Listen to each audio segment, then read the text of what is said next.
အလုံးသောခုညင်သားသမီးများမင်္ဂလာပါကွယ်ဘေးရန်ခတ်သိမ်းကင်းငြိမ်းကြပါစေကြောက်ကြခတ်သိမ်းကင်းငြိမ်းကြပါစေနှလုံးစိတ်ဝမ်းအေးချမ်းကြပါစေဘဝတိလမေတ္တာပို့ဆုတောင်းပေးပါတယ်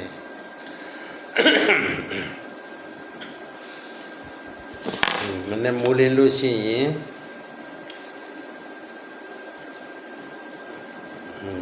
အင်္ဂလိပ်လို9ရက်လားဟုတ်လားဘယ်နည်းနည်းရောက်တယ်နော်ဖြက်ကလေးပြေးကြည့်ပါအောင်မယ်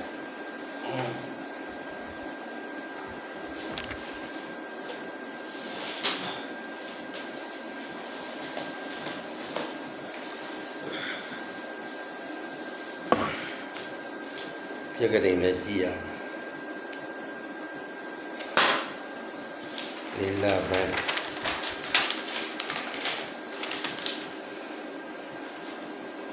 သင်္ကန်းဒီ9ရက်တခါတော့ဗမာ4ရက်ဆိုအင်္ဂလိပ်4ရက်ဗမာ9ရက်ဆိုအင်္ဂလိပ်9ရက်ဒီလဲဆုံးနေတဲ့ထူးခြားတဲ့လဆန်းတစ်ခုလို့တော့ပြောရတာပေါ့နော်လတိုင်းမှာကအဲ့ဒါလိုမဆုံးဘူးမြန်မာနဲ့အင်္ဂလိပ်နဲ့ဆုံးတဲ့လတွေဆိုတာကမှသူကထူးခြားတဲ့သင်္ကေတလေးတွေရှိတတ်တယ်နော်အဲ့ဒါလေးကိုမှတ်ထားပါဒါမနေ့ဆိုရင်အင်္ဂါနေ့ကိုရောက်ပါပြီတဲ့အင်္ဂါနေ့ဆိုလို့ရှိရင်ဘာတို့ရဲ့ဟောနေကြအတိုင်းဆိုလို့ရှိရင်နော်ဆွန်ကြိုင်ကြတဲ့ရက်ပေါ့နော်ဆွန်ကြိုင်ကြလို့ရှိရင်ဘာလို့ရမလဲဆွန်ကြိုင်ရမယ်ညနေဆောင်ဆိုရင်ဆွန်ဟင်းနေပါတိချက်ရတယ်တဲ့ဆွန်ဟင်းချက်တဲ့ခါမှာ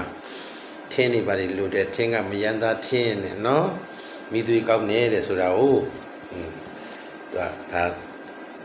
အင်္ဂါနေ့နဲ့ပတ်သက်တဲ့ခါမှာအဲ့ဒီအသွားအလာအယူဆလေးတွေကရှိတယ်ဒါကိုမှတ်ထားပါနော်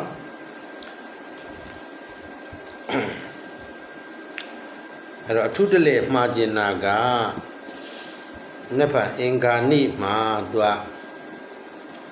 မင်္ဂလာအခါအချိန်ပေါ့နော်မိမိရဲ့လုပ်ငန်းစတင်ပြီးတော့ဆောင်ရွက်မဲ့နေရာဆောင်ရွက်မဲ့ချိန်ကာလဒီမိနစ်4နာရီရစတယ်ကွနော်မိနစ်4နာရီရစတယ်4နာရီနဲ့4နာရီ5နာရီ6နာရီ9နာရီ10နာရီ9နာရီအထိဟော4နာရီကအချိန်ပေါင်း9နာရီလောက်ကြာတယ်နော်အချိန်ပေါင်း9နာရီအဲ့ဒီချိန်ကာလအတော်တွင်ထဲမှာမိမိဆောင်ရွက်စရာကိစ္စများကိုစတင်စီမံဆောင်ရွက်ခြင်းအပြင်အောင်မြင်မှုတရဖူရနိုင်တယ်လို့ဆိုတဲ့မင်္ဂလာအခါချိန်ခါကိုပြောပြပါမယ်ကျန်တဲ့မင်္ဂလာခါရွယ်မသိဘူးเนาะဘာလို့ယူတဲ့ချိန်ခါတစ်မျိုးပဲเนาะအဲ့တော့ဖြက်လန်းနေနဲ့သွားတယ်ရှိတယ်ကြော်ခွသွားတယ်လည်းရှိတယ်နောက်ကနေလိုက်တာလည်းရှိတယ်တဲဝင်တိုးတာလည်းရှိတယ်အလင်းတင်တယ်လို့လောကကာလရဲ့ဒေသရဲ့အခြေအနေရာအလင်းတင်တယ်လို့သူ့ရဲ့ပေါ်ပေါက်လာတဲ့ဒီနေနံပညာများကိုယူပြီးစီမံဆောင်ရွက်ခြင်းဖြစ်တယ်ဒါလောကစကြာမှာဒါပဲเนาะအဲ့တော့နှစ်သက်ရင်3ပါမနှစ်သက်ရင်မ3ပါနဲ့အဲ့တော့မင်္ဂလာချိန်ခါဒီမနေ့ခင်း4နိုင်ရက်နေ9နိုင်တော့တွင်မှာမိမိစီမံဆောင်ရွက်မယ့်ကိစ္စအလုံးကိုဆောင်ရွက်ထားရင်ဖြင့်စီးပွားရေးကောင်းပါလိမ့်မယ်တဲ့အလုပ်ခိုင်သမားများနော်အိမ်ပနဲ့ထူမဲတဲ့မနေ့ကြီး4နိုင်ထအမှစကျူးဒီပဲစတဲ့တတိုင်းမိုးလင်းတဲ့ထထူနော်9နိုင်အတွင်းချပလိုက်ဟုတ်သလားနော်ဘာလေးလုပ်မယ်တဲ့လုပ်ငန်းစမယ်ရောဒီချိန်တွင်မှာအရောက်ဝက်စကားပြောမယ်တဲ့ဒီချိန်မှာဒါပဲပြီးအောင်လုပ်ထည့်လိုက်နော်အဲ့လိုမျိုးရှိပါတယ်ဒါလေးတစ်ခုမှတ်မယ်နောက်ရရအနေနဲ့ကတော့သူကဘာရှိမလဲတဲ့ဟိုတလောနေ့ကဟောတော်တယ်နှစ်ကြိတ်ချစ်စုဖျားကသူကဖျားအခါကလေနေတုံးကွယ်နော်အဲ့တော့မိမိအနာမှာပဲရှိဖြတ်သွားပဲသွားတမင်ပဲသွားမတော်တဆပဲရောက်ချင်တဲ့နေရာရောက်နော်နှစ်ကြိတ်ချစ်စုဖျားကိုရောက်တဲ့ခါကျရင်ဖျားပန်းကတ်လိုက်အဲ့ဒါမိသားစုအတွက်ပြီးလို့ရဆုတောင်းကျမ်းမာခြင်းတို့နော်လလဘာရှင်ဘိုးတို့ဒါလေးတွေကိုဆုတောင်းလွတ်သောဆန္ဒများပြည့်နိုင်တယ်လို့အဆိုရှိတဲ့ဓာတ်စင်ရည်ရတစ်ခုနော် နှစ်ကျိတ်ရှစ်စုဖရာနော်နှစ်ကျိတ်ရှစ်စုဖရာမှာဘယ်ဖရာကိုပဲရောက်ရောက်အမကြံဖရာဘန်းသာပြေးကတ်ထည့်လိုက်နော်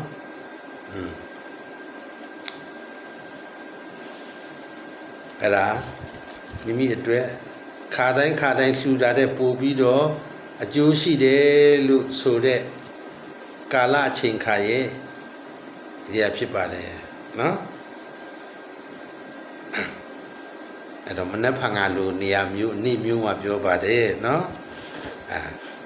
နှက်ဖန်နေနဲ့မကြည့်ရှိသူဖရာကြံသေးတယ်အဲ့တော့နှစ်ကျိတ်ရှိစုအောင်တော်မူဖရာပန်းကတ်လို့လှူဟောဇာလေးကိုရေးထားပါနော်နှစ်ကျိတ်ရှိစုအောင်တော်မူဖရာပန်းကတ်လို့လှူ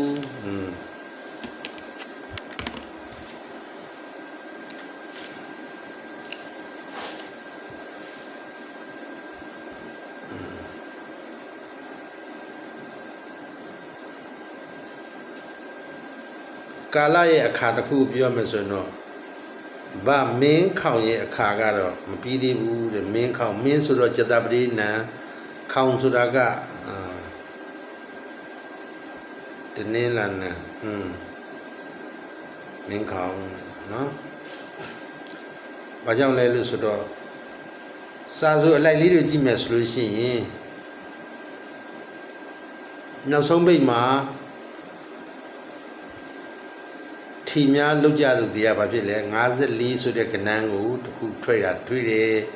အဲ့တော့54ထွက်ရင်20လာမယ်54တုံညတိ54နှစ်တုံညတိပါတယ်လေဗုဒ္ဓဘာသာကဏ္ဍဗုဒ္ဓဘာသာကဏ္ဍဆရာမှာ54တုံညကိုကိုင်နာနဲ့ဆိုလို့ရှိရင်ဘာတစ်လုံးကလည်းကုနှွင်းစီတီကလာတတ်တယ်နော်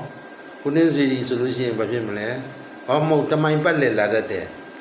ရှစ်တလုံးပါတော့မယ်58တုံညနဲ့54တုံညနှစ်မျိုးဖြစ်တဲ့အတွက်တမိုင်ပတ်လေးကိုကင်တဲ့ခါတိုင်းမှာလည်း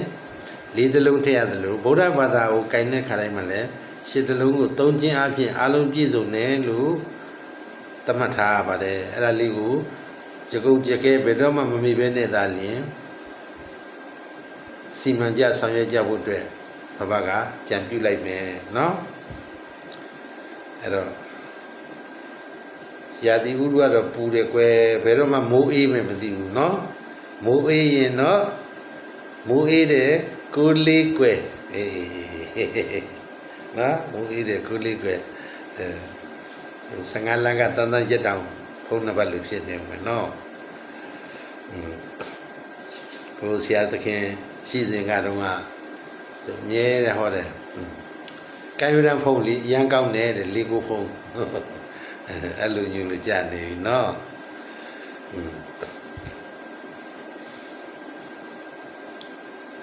အဲ့တော့အခုခေတ်နဲ့ပြောရမယ်ဆိုရင်တော့အော်ဒီဒူပေါ့ကွယ်အဲ့တော့မိုးအေးတယ်ကိုလေးကိုရတော့နီးလာပါပြီမေ20ဆိုရင်တော့မိုးကြတယ်လीနော်အဲ့ဒါကြောင့်မိုးအေးတယ်နော်အဲ့တော့ဘဘဟောတာလေးတွေကိုနားမလည်ဘူးကောက်ပြီးပါအောင်ဆိုတဲ့လူတွေဝင်မရေးနဲ့မကြိုက်ဘူးเนาะမတိုင်လို့ဆိုရင်သာသာနေဘဘပြောသားတဲ့ဥစ္စာလေးတွေကိန်းကနန်းလေးတွေယူရန်ကိန်းကနန်းမြမစာကိုနေနဲ့ပြောင်းတဲ့နေနဲ့ပြောင်းမပြောင်းတဲ့လဲသာသာလေးလိုက်လေ့လာအောင်เนาะလွှတ်ထားလေးတွေကိုထောက်ပံ့သွားတာပြောသွားတာပဲဖြစ်တယ်မိမိဒီဘာကိုဆောင်ရွက်ခြင်းလဲစီဝဲဆောင်ရွက်မလားစီဝဲဆောင်ရွက်ခြင်းမင်္ဂလာအခါရှိတယ်မင်္ဂလာအခါနဲ့လှုပ်လိုက်ဒါပဲเนาะကိန်းကနန်းလိုက်ရိုက်မယ်ဆိုရင်เนาะတမိုင်ပတ်လက်ဖျားတယ်နဲ့ဗုဒ္ဓဘာသာနဲ့ရောတဲ့ကနန်းအခွေကိုလိုက်ချင်းအားဖြင့်ဒီတပတ်အတွက်လက်လဘအရာမွေးခွေလို့ခေါ်ပါတယ်ကဲအားလုံးပဲကျမ်းမာချမ်းသာကြပါစေမွေးခွေပြောလိုက်ပြီเนาะ